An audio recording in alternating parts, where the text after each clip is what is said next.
Florida is, of course, a popular place for many Wisconsinites to either visit or vacation or retire. 12 News' Nick Bohr is joining us live at McKinley Beach. And Nick, you've spoken to a number of them preparing for what could be a historic storm. Right, and of course we don't get storm surges here in Wisconsin, but if we did imagine an 8 to 12 foot storm surge, it would be over this kiosk here, and that flooding is one of the things that former Milwaukeeans are now bracing for living in Florida.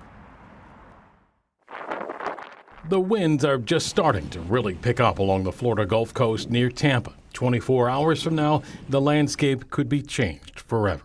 The problem is you don't know what to expect.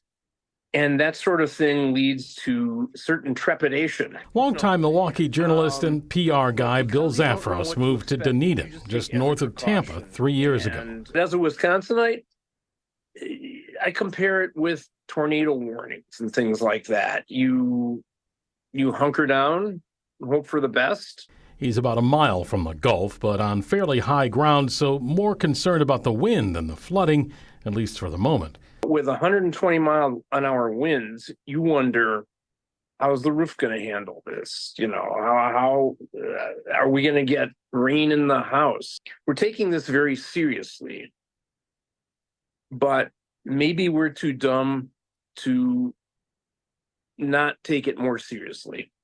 Because, again, nobody's been through this. A little further south in Riverview, Matt Saunders and his family have had their hurricane shutters deployed for a few days as Milton's predicted path put them in the bullseye. Now we're kind of right in the heart of the heaviest impact of the winds themselves.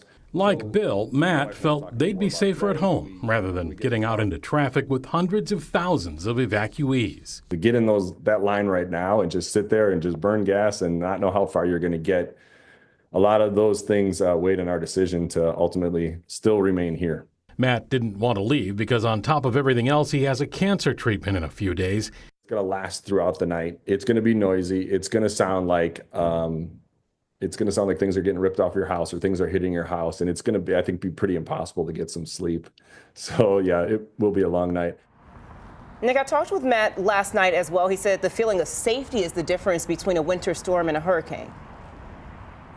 Right, we worry about long-term power outages, not being able to get where you want to go to as well. Of course, we don't have to worry about 12 feet of water suddenly surging in like they're dealing with down there.